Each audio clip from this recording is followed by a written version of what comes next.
Okay, so in our last class, we have discussed about the atomic structure and the properties of atoms and the number of electrons, protons, neutrons that are present in an atom.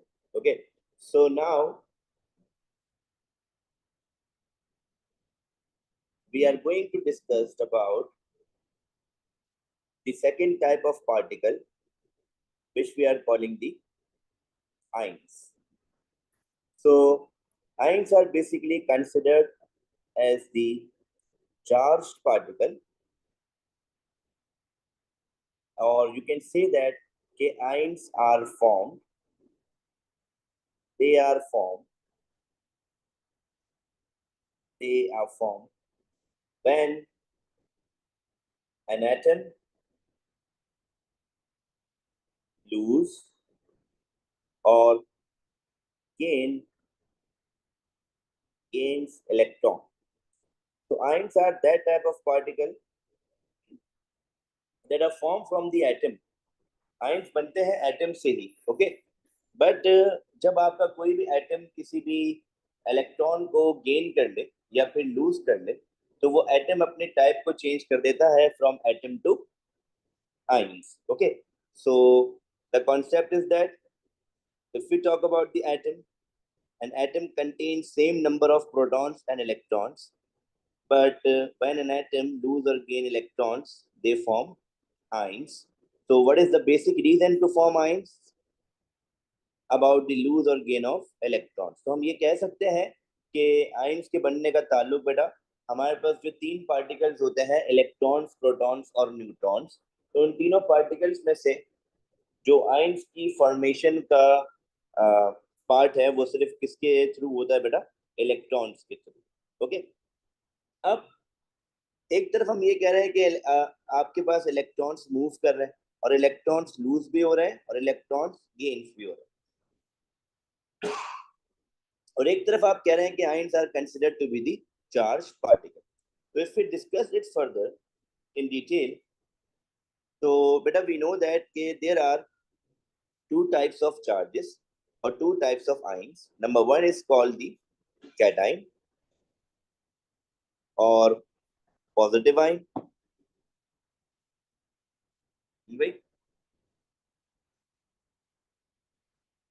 Cation और positive ion, and another one is called the anion or negative ion or negative ion. But cations are formed when an atom lose electrons, while anions are formed when an atom gains electrons. तो बेटा thing ये है हमारे पास के ions का जो origin है वो सिर्फ इलेक्ट्रॉन से ही है, सॉरी एटम से ही है, as atom contains same number of protons and electrons, but we can say that के ions do not contain same number of protons and electrons, okay। तो अगर हमारे पास electrons and protons are not equal to, so this is considered to be the ions, और अगर protons और electrons equal है, so this is considered to be the atom, okay। And there are two possibilities for the electrons. Either the electron is gained by the atom, or the electron is lost by the atom, okay। So that's why there are two types of ion, cation and anion. Cation is called when atom lose electrons, and anion is called when atom gains an electrons, okay। अब बेटा एक चीज discuss करते हैं कि we know that कि electrons के ऊपर electrons carries negative charge, okay। तो इसकी वजह से अगर कहीं पर बेटा आपके पास इलेक्ट्रॉन्स लूज हो रहे हैं, तो it means that negative charges आपके पास यहाँ पर कम हो चुकी हैं, और कहीं पर बेटा अगर इलेक्ट्रॉन गेन हो रहे हैं तो इट मींस दैट कि आपकी नेगेटिव चार्जेस यहाँ पर ज्यादा है, ठीक है। तो इसी वजह से बेटा एनायंस पे हम चार्ज लगाते हैं नेगेटिव और कैटाइंस पे हम चार्ज लगाते हैं पॉजिटिव, ओके। फॉर एग्जाम्पल अगर हम एग्जाम्पल की बात करें Let's suppose if you have a substance of sodium contains 11 and 23, two numbers. बेटा आपको अभी सोडियम पे किसी भी किस्म की कोई चार्ज नजर नहीं आ रही, तो वी कैन से दैट कि ये सोडियम अभी आपका न्यूट्रल कंडीशन में है, ठीक है। लेकिन अगर मैं इसी सोडियम को इस तरीके से लिखूं 11 and 23 and it carries a charge of 1 positive, so it means that कि ये वाला जो आपका ऑब्जेक्ट है it is considered to be the ion. तो बेटा ये सबसे इंपॉर्टेंट आपकी आइडेंटिफिकेशन है अबाउट द एटम और आयन। अगर आपके किसी भी सब्सटेंस पे देयर इज नो चार्ज और अगर वो सब्सटेंस न्यूट्रल है मतलब हम उसको क्या कहेंगे, वो एटम है। लेकिन अगर कोई सब्सटेंस न्यूट्रल नहीं है, इट कैरीज पॉजिटिव चार्ज और नेगेटिव चार्ज, तो इट मींस दैट कि ये क्या बेटा आयन है। For example, one more example, if you have Cl 1735 and now you have a charge of 1 negative, तो बेटा ये भी आपके पास एक चार्ज पार्टिकल है, तो आप इस चार्ज पार्टिकल को भी क्या कहेंगे, आयन कहेंगे, ठीक है। But the difference is that कि this is called the cation और this is called the anion, सही है। अब बेटा अगर हम इन तीनों के इलेक्ट्रॉन्स, प्रोटॉन्स और न्यूट्रॉन्स को फाइंड आउट करें, तो for the protons, electrons and neutrons आपको ये बात पता चल जाएगी कि in this particular particle, and if that particle is neutral or in the atomic state, so it means that there are equal number of protons and electrons. But if अगर आपके पास कोई ऑब्जेक्ट आयन सी कंडीशन में है, so it means that there are unequal number of protons and electrons. So in this way we can find out by these two numbers, and we know that कि आपके पास इन दोनों में बेटा जो smallest number होता है, जो आपके पास बेटा लेस क्वांटिटी में नंबर होता है, this number determines the number of protons and electrons. So in this way you have 6 protons and 6 electrons, and जो बेटा आपके number of neutrons है वो आप कैसे find out करेंगे, 23 minus 11 which is equals to 12, okay। But in this case of sodium cation, in which you have protons, electrons and neutrons, so in this way बेटा how many number of protons are there. अच्छा एक और चीज बेटा कि आप देख रहे हो कि ये एक आयन है, एंड आयंस का कॉन्सेप्ट सिर्फ और सिर्फ इलेक्ट्रॉन्स से है, मतलब आयंस में कभी भी प्रोटॉन्स चेंज नहीं होते, ठीक है। आपके पास सिर्फ इलेक्ट्रॉन्स नंबर हैं जो कि चेंज हो रहे होते हैं, ठीक है। और अगर ये पॉजिटिव आयन है तो इसका मतलब आपके इस एटम ने इलेक्ट्रॉन्स को लूज किया हुआ है, ठीक है। How many electrons are lose from that sodium atom, 1 plus means 1 electron from the total. So here, how many protons? 6. But now your electrons, sorry, there would be no 6 electrons. ये भी गलत हो गया, sorry. Proton number 11 है बेटा, 11, 11 and 12, ठीक है। And that sodium, बेटा how many protons are there? 11 protons. But for the electrons, now you have only 10 electrons, and for the neutrons you have again 23 minus 11 which is equals to 12, ठीक है। One more example of this chlorine, बेटा इस chlorine के पास protons, electrons and neutrons अगर हम find out करें तो what is the smallest value, 17। तो हाउ मेनी प्रोटॉन्स, 17। बट यहाँ पर आप देख रहे हैं कि आपके पास चार्ज है बेटा 1 negative, so it means that यहाँ पर एक इलेक्ट्रॉन एक्स्ट्रा है, तो ये हो गया बेटा 18, and for the neutron again 35 minus 17, so that would be equals to 18, okay। One more example, oxygen 8, 16, 2 minus, again बेटा ये जो आपके पास मैंने पार्टिकल लिखा है that particle again belongs to the family of ion, and अगर यहाँ पे नेगेटिव चार्ज है मतलब ये क्या है बेटा आपका एनाइन है, एंड अगर 2 नेगेटिव चार्ज है तो मतलब यहाँ पे 2 इलेक्ट्रॉन्स क्या हो चुके हैं, गेन हो चुके हैं, ठीक है। तो ये कॉन्सेप्ट हमारे लिए जरूरी है ताकि हम क्वेश्चंस को सॉल्व कर सकें। सो इन दिस वे अगर आप यहाँ पर प्रोटॉन्स फाइंड आउट करेंगे, so there are 8 protons, electrons निकालें तो so there are 8 electrons initially, but that 2 negative means, इस 2 नेगेटिव का मतलब है कि यहाँ पर 2 इलेक्ट्रॉन्स एक्स्ट्रा हो गए, तो आप यहाँ पे कितने इलेक्ट्रॉन्स लिखेंगे, 10 electrons, and for the neutrons 16 minus 8, that would be equals to 8 as well. Get it?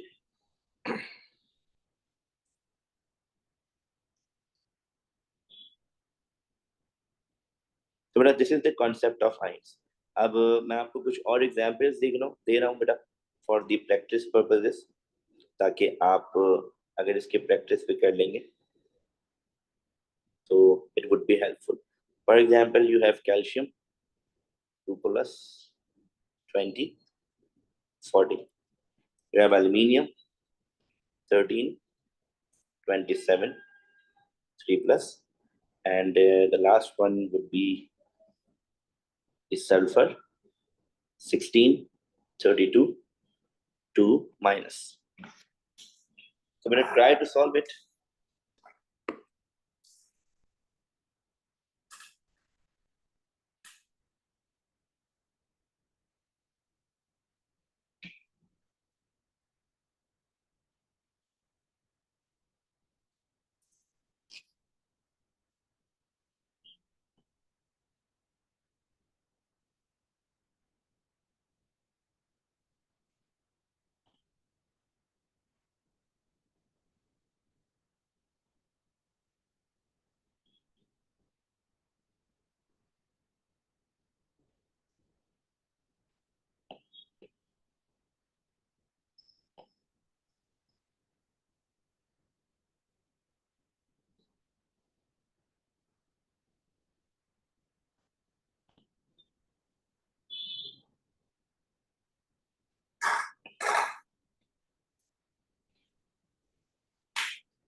So one more thing about the electronic structure of ions.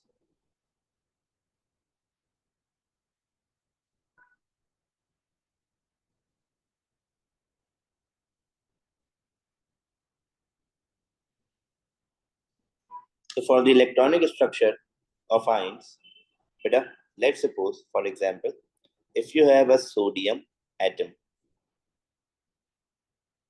proton numbers 11, 23, and for the above concept, we are now able to find out the protons, which are 11, electrons 11, and neutrons 12. As the atom की state में है, तो there would be no charge, which means that there are same number of electrons, protons. Yes, beta?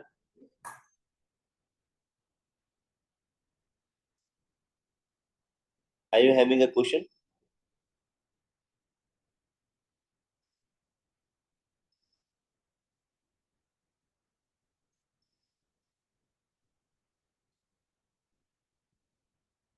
This one?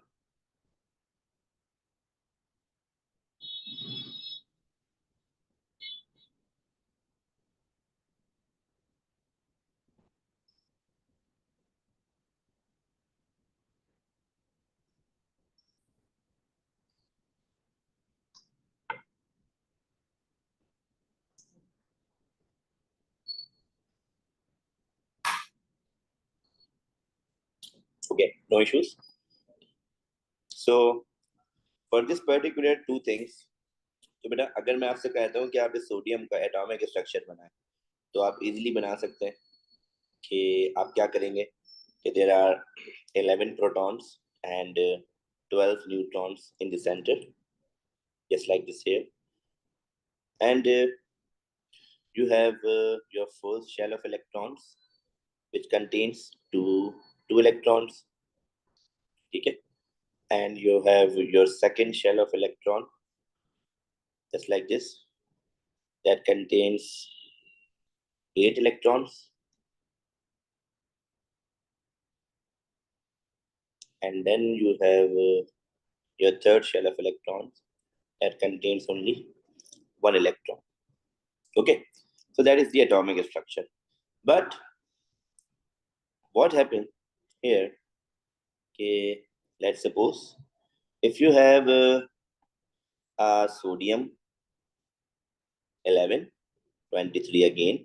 But now the sodium having a charge of 1 positive. तो हमें पता चल गया कि भाई that is the cation. सही है.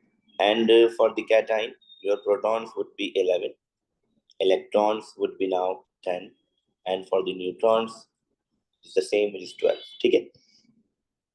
Here again 11 protons and 12 neutrons here. So that is your nucleus. Now you have first shell of electrons that contains how many electrons, beta? Only 2 electrons. And this is your second shell of electrons, which contains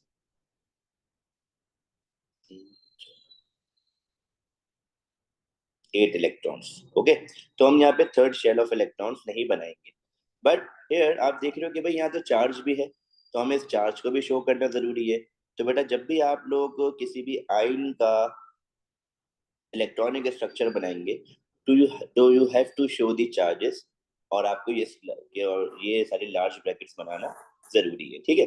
अब बेटा जरा compare कीजिएगा. अगर मैं atom और ions की बात को कंपेयर करता हूँ तो मुझे ये बात पता चलती है कि सोडियम जब एटम में है तो आपका आउटर शेल ऑफ इलेक्ट्रॉन क्या है बेटा?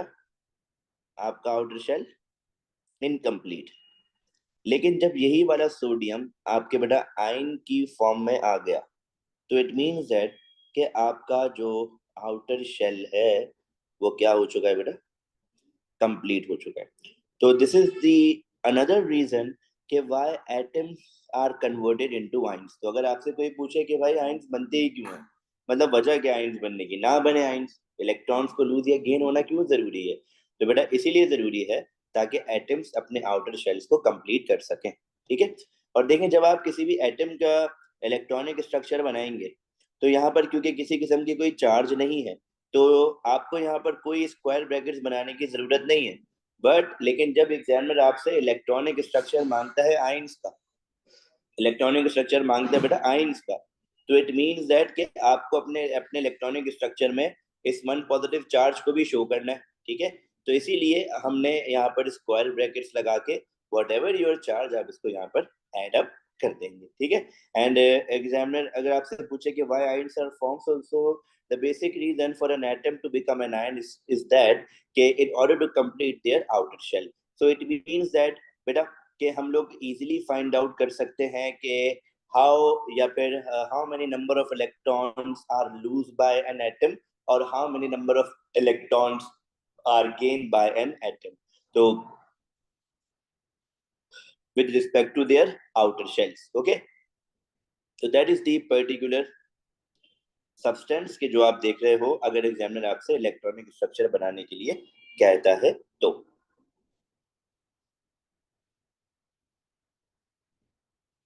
फॉर एग्जाम्पल अगर मैं आपसे कहूं कि एग्जाम्पल नंबर 2 कि आप लोग बेटा मुझे मैग्नीशियम 12, 24, 2 पॉजिटिव इसका इलेक्ट्रॉनिक स्ट्रक्चर बना के बताएं, और oxygen which is 8 and 16 and 2 minus, तो आप इसका मुझे इलेक्ट्रॉनिक स्ट्रक्चर बना के दिखाएं. तो फॉर द प्रैक्टिस पर्पसेस आप ये दोनों स्ट्रक्चर बना सकते हैं. Okay, so for example if I want to make this structure, so here the protons are 12, electrons are now 10, and for the neutrons which is equals to 12. Okay, so for the ions we first draw these square brackets having a charge of 2 positive.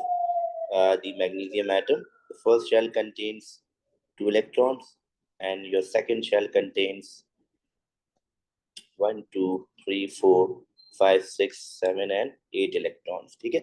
And for the same way here the protons are 8, electrons are now 10, and for the neutrons that would be 8 as well.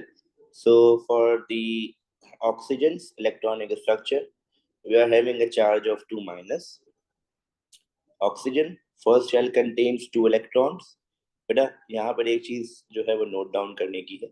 Your second shell contains, अब oxygen contains 10 electrons and in 10 electrons in which 2 electrons जो है वो first shell में आ गए। और बेटा second shell में oxygen के पास अपने इलेक्ट्रॉन्स कितने होते हैं?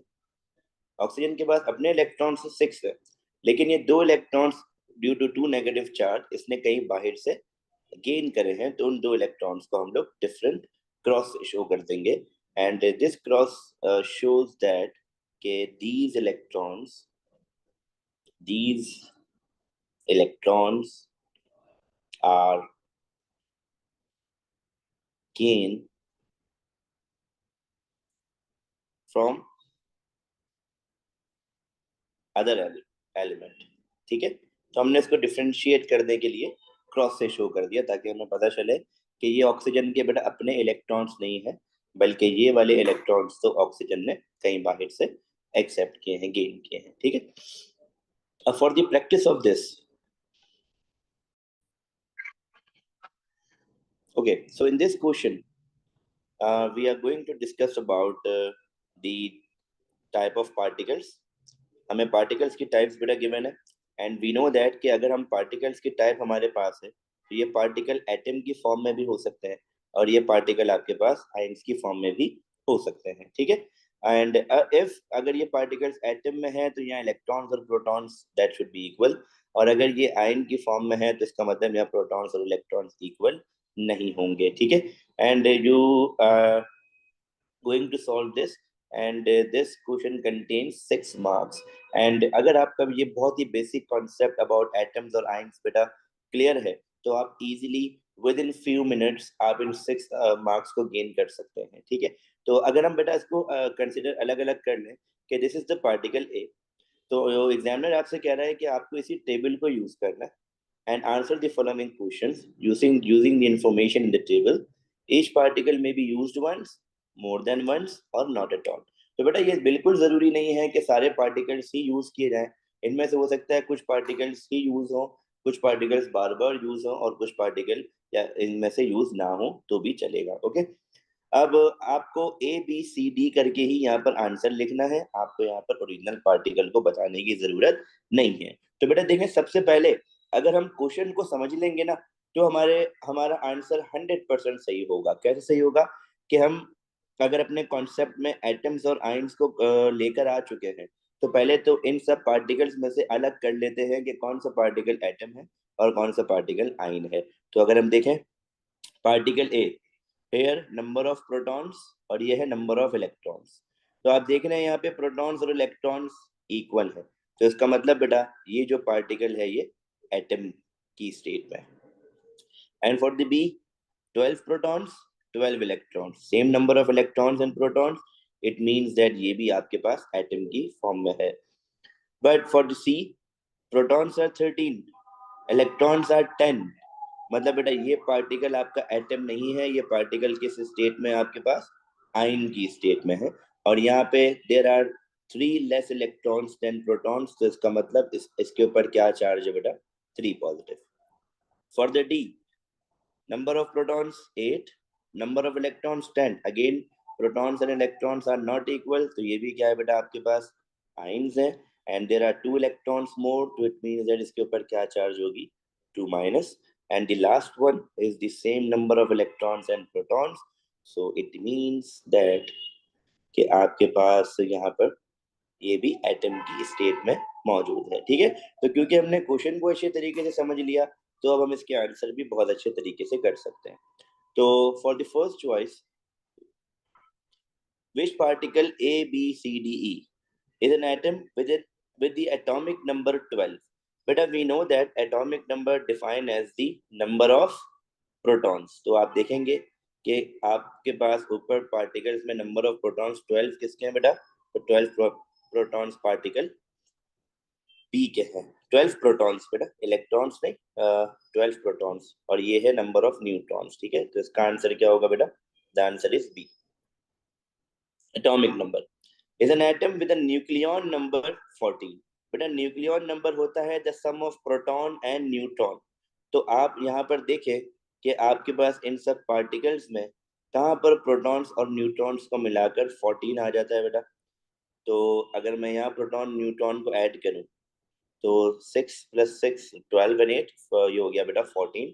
तो इसका आंसर क्या होगा हमारे पास, इसका न्यूक्लियॉन नंबर का answer A is an ion with positive charge. तो बेटा देखो हमने ऊपर ही अलग सब चीजें कर ली थी, पॉजिटिव चार्ज वाला आयन कौन सा है, सी, ठीक है। Has only one electron in its outer shell. बेटा इन सब में से कौन सा ऐसा एलिमेंट है जिनके आउटर शेल में सिर्फ एक ही इलेक्ट्रॉन है। तो इसके लिए हम क्या करें, इसके लिए अगर हम इन सब की इलेक्ट्रॉनिक कॉन्फ़िगरेशन लिख लेंगे। बेटा आप देख रहे हैं कि यहाँ पर electronic configuration first shell contains 2 and 4। यहाँ पर बेटा इलेक्ट्रॉनिक कॉन्फ़िगरेशन 2 8 and 2, इधर इलेक्ट्रॉनिक कॉन्फ़िगरेशन 2 and 8, यहाँ पर भी 2 and 8, और यहाँ पर 2 8 and 1। तो बेटा पार्ट ई जो है आपके पास, इसके आउटर शेल में आपके कितने इलेक्ट्रॉन्स आ गए, 1 इलेक्ट्रॉन। तो इसका आंसर क्या हो जाएगा, ई। And the last one is D is an ion of an element. Identify the element and write the formula of D. बेटा एग्जामिनर ने कह रहा है कि भाई ये जो D है ये एक आयन है एक एलिमेंट का। तो बेटा वो जो एलिमेंट है उसके नंबर ऑफ प्रोटॉन्स कितने हैं, 8। तो अगर हम पीरियोडिक टेबल जो कि पेपर में हमें गिवन होगा, हम यहाँ पर देखें कि किसका प्रोटॉन नंबर जो है बेटा वो 8 है, तो हमें पता चलेगा कि ऑक्सीजन वो वाला एलिमेंट है जिसका प्रोटॉन नंबर क्या है, 8 है, ठीक है। तो एग्जामिनर आपसे क्वेश्चन में क्या पूछ रहा है, क्वेश्चन फिर से देखिएगा। एग्जामिनर कह रहा है कि डी जो है वो एक आयन है एक एलिमेंट का, आप उस एलिमेंट को आइडेंटिफाई करें और उसका फॉर्मूला लिख दें and right the formula of D, ठीक है। तो बेटा हमें कैसे पता चला, देखें हमारे पास पीरियोडिक टेबल में नंबर ऑफ प्रोटॉन्स हमें पीरियोडिक टेबल से मिल जाते हैं। तो हमने पीरियोडिक टेबल में देखा कि किस एलिमेंट के नंबर ऑफ प्रोटॉन्स जो हैं वो 8 है। तो हमें पता चला कि ऑक्सीजन के नंबर ऑफ प्रोटॉन्स कितने हमारे पास, 8, ठीक है। तो इसका मतलब डी जो है आपके पास बेटा वो किसका, डी जो है वो किस एलिमेंट से आ रहा है, डी जो है एलिमेंट है बेटा ऑक्सीजन। और इस एलिमेंट पे क्या चार्ज है, आप देखेंगे कि डी के अंदर बेटा there are 8 protons but there are 10 electrons. तो इसका मतलब इस ऑक्सीजन पे क्या चार्ज आ रही है बेटा, 2-। तो ये जो 2 मार्क्स यहाँ पर इस लास्ट वाले पार्ट के हैं, ये 2 मार्क्स बेटा इसीलिए हैं, 1 मार्क है हमें बताने का कि एलिमेंट कौन सा है और 1 मार्क के उसके ऊपर चार्ज कौन सी है, ठीक है। मैं आपको यहाँ पर एक चीज और बता दूं कि आप देख रहे हो कि भाई यहाँ पर बेटा इनके अंदर प्रोटॉन्स और इलेक्ट्रॉन्स इक्वल है, नो चार्ज। इधर भी प्रोटॉन्स और इलेक्ट्रॉन्स इक्वल है, नो चार्ज। बट 13 वाले में protons and electrons are not equal, ठीक है। मतलब यहाँ प्रोटॉन्स ज्यादा है और इलेक्ट्रॉन्स कम है। सो इट मीन्स दैट कि यहाँ पे इलेक्ट्रॉन्स क्या हो गए बेटा, लूज हो गए। And how many electrons would be lose, 3 electrons. इसीलिए बेटा सी के ऊपर क्या चार्ज आएगी, 3+। अगर आप डी की बात करें, 8 protons but how many electrons, 10। So it means that यहाँ पे बेटा दो दो इलेक्ट्रॉन एक्स्ट्रा है। तो इसका मतलब डी के ऊपर क्या चार्ज आ रही है, 2-। And for the last one again there are same number of protons and electrons. तो मतलब यहाँ पर भी कोई चार्ज नहीं है। और एक और चीज मैं आपको यहाँ पर बता दूं बेटा कि हम पीरियोडिक टेबल से जो एलिमेंट को फाइंड आउट कर रहे थे, तो बेटा देखें हर पीरियोडिक टेबल, हर पेपर में आपको पीरियोडिक टेबल गिवन होगा, सही है ना। तो उस पीरियोडिक टेबल से आप इजीली फाइंड आउट कर सकते हो कि आपके पास कितने जो हैं वो इलेक्ट्रॉन्स प्रोटॉन्स एंड न्यूट्रॉन्स हैं। और बेटा ये जो नंबर ऑफ प्रोटॉन्स हमारे पास होते हैं हम इसको इजीली पीरियोडिक टेबल से फाइंड आउट कर सकते हैं, ठीक है। तो this type of periodic table, ये जो सेम कॉपी है, ये same copy of periodic table आपको पेपर 1 में भी गिवन होगी और पेपर 2 में भी गिवन होगी, ठीक है। तो यहाँ तक हम लोग आज अपनी बात करेंगे।